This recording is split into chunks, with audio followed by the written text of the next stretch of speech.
Welcome to our deep dive into the JF17 Thunder, one of the most talked about fighter jets in the world today. Now I know what you're thinking. Another day, another fighter jet. Probably some dull beige thing designed by a committee. But hold on to your hats because the JF17 is a bit different. It's a right proper little fighter jet, this one, with a sting in its tail and a price tag that might just shock you. So buckle up because we're about to take this bird for a spin and see what makes it tick. Now, everyone loves a bargain, right? Especially when it comes to something as complex and usually expensive as a fighter jet. You could easily drop a king's ransom on some of the big names out there, but the JF17? This thing is the automotive equivalent of finding a brand new Porsche 911 sitting on your drive with a bow on it and a note saying, yours for the price of a Dacia Sandero. Alright, maybe not quite that cheap, but you get the idea.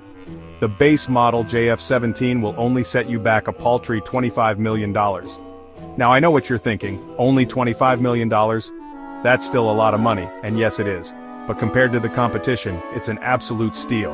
You see, this thing can go toe-to-toe with some of the best in the world, but at a fraction of the cost. Of course, if you want all the bells and whistles, things can get a bit pricier. You want a fancy radar system? That'll be extra. Long-range missiles? Sure, but you're going to have to dig a bit deeper into those coffers. But even with all the optional extras, the JF17 is still significantly cheaper than its rivals. And that, my friends, is what makes it so appealing. It's a proper bargain basement bruiser, and that's something I can definitely get behind. Right, so we know it's cheap, but what exactly are you getting for your money? Well, let me tell you, this thing is no slouch. Under the hood, you'll find a single Klimov RD-93 afterburning turbofan engine, which is basically a Russian rocket strapped to a jet engine.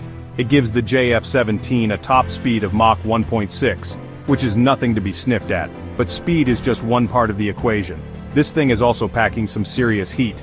We're talking air-to-air missiles, air-to-surface missiles, bombs, the lot. It even has a 23mm cannon for those close encounters of the explosive kind, and it's not just about brute force either. The JF17 is also surprisingly agile for a fighter jet. It can turn on a sixpence and pull some serious G's, which is probably why they call it the Thunder. But here's the thing that really sets this jet apart. It's avionics. It's got a state-of-the-art digital cockpit with all the latest gadgets and gizmos. We're talking head-up displays, multi-function displays, you name it. It's like something out of Star Wars, but without the lasers and the spaceships. Now you might be surprised to learn that the JF17 isn't just some pet project of a bored billionaire. This thing is actually in service with a number of air forces around the world. Pakistan, the country that helped develop it, is obviously a big fan, but they're not the only ones. Nigeria, for example, has a few of these bad boys in its fleet, and so does Myanmar. In fact, the JF17 has become something of a hit with countries that want a capable fighter jet without having to remortgage their entire country. There are even rumors that some rather large and well-equipped air forces have been sniffing around the JF17. Now, I'm not at liberty to say who, but let's just say that if this jet were a football team, it would be on the verge of signing a major sponsorship deal. You know what's better than a cheap and cheerful fighter jet? A cheap and cheerful fighter jet that's actually been proven in combat, and that's exactly what the JF17 is. It's seen action in a number of conflicts and skirmishes, and by all accounts, it's acquitted itself rather well. Now, I'm not going to go into the specifics of those conflicts mainly because I don't want to get sued, but let's just say that the JF17 has definitely earned its stripes.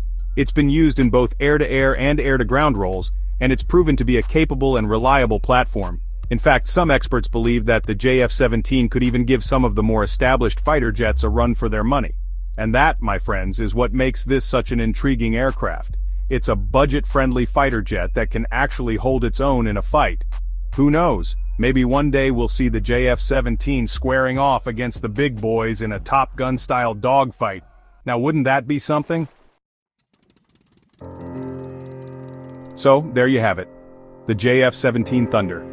It might not be the prettiest plane in the sky, and it might not have the most glamorous history. But you know what? It's a bloody good fighter jet, especially at that price. It's a proper underdog story, this is. The little jet that could. And in a world where everything seems to be getting more and more expensive, the JF17 is a breath of fresh air. Thanks for watching.